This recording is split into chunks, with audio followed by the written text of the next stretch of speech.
Boom, boom, boom. Yeah. Yeah.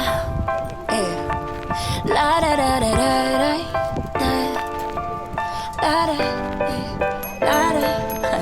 You look happy now. I heard you got your head out the clouds. I know your mom and pops is real proud.